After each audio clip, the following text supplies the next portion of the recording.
Ada was starving after a long day at work. She stumbled upon a fancy new restaurant in town.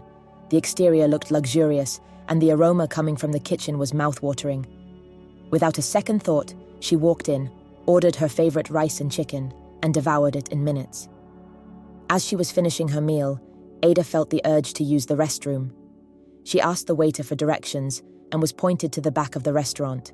But when she got there, the restroom was occupied. Waiting impatiently, she noticed a swinging door leading to the kitchen. Curious, she pushed it open. What she saw left her frozen. Ada pushed the swinging door slightly open, her curiosity outweighing her hesitation. The smell of spices and food that had enticed her moments ago was replaced by a foul stench that hit her like a wave. Her heart began to race as she took a hesitant step into the dimly lit kitchen. The first thing she noticed was the mess. Piles of dirty dishes sat precariously on every surface, some with half-eaten food crusted onto them. The sinks were filled with murky water, and the countertops were smeared with grease and sauce. She spotted raw meat left uncovered on a cutting board, flies buzzing greedily around it. Her stomach turned as her eyes darted across the room. A pot of soup boiled furiously on the stove, but the lid was askew, and more flies hovered nearby. The cooks moved about the kitchen with little regard for the chaos around them. One woman, wearing an apron so stained it was hard to tell its original color, had her hair loose and unkempt, strands falling dangerously close to the food she stirred. But it was the head chef who shocked Ada the most. A burly woman stood at the far end of the kitchen, holding a large ladle. She scratched her armpit absent-mindedly with it, then, without a second thought, dipped the same ladle into the bubbling pot and gave it a stir. Ada's hand shot to her mouth as bile rose in her throat. Her gaze traveled to the floor, where she noticed rats scurrying freely, nibbling on crumbs and scraps scattered everywhere. The walls were streaked with grime, and a puddle of something foul-looking had collected in one corner. The overwhelming stench was too much to bear. She stumbled backward, bumping into the doorframe, her mind racing. How could a place that looked so pristine from the outside hide such filth? And worse, she had just eaten their food. Ada rushed out of the kitchen, gasping for fresh air. The dining area seemed so bright and polished compared to the horrors she had just witnessed. But now, even the tables and chairs seemed tainted. She bolted out of the restaurant, barely making it to a nearby alley before she vomited the contents of her stomach. As she leaned against the wall, her legs trembling, she couldn't stop replaying what she had seen.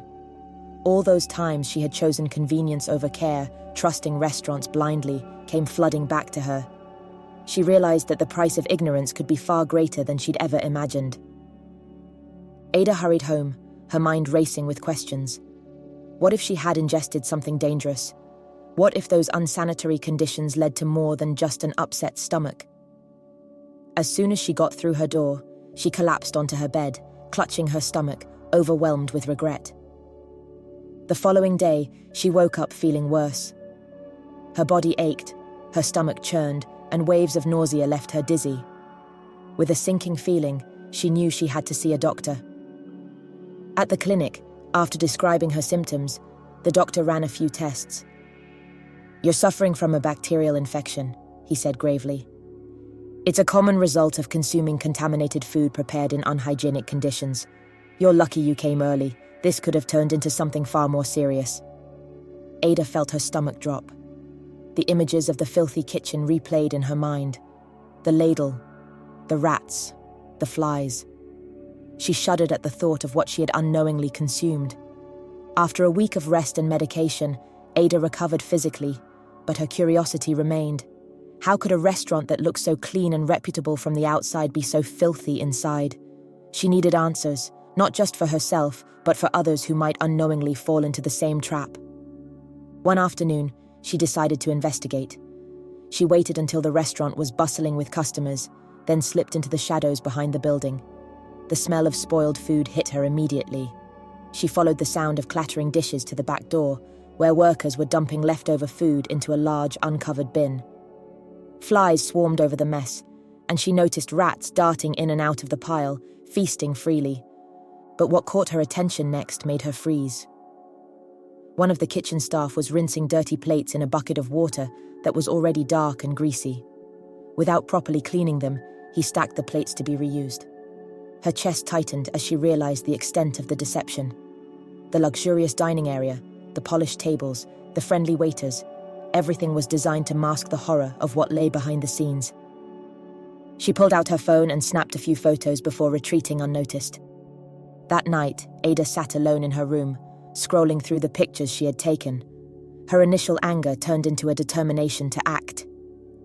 The next morning, she approached the local health authority with her findings. "This isn't just about me," she told the inspector. "This is about everyone who eats there, trusting that they're being served safe food." A few days later, the restaurant was shut down after a surprise inspection revealed the unsanitary conditions. Ada watched from a distance as the sign was taken down and workers packed up their things. Ada's experience left her with a hard but valuable lesson.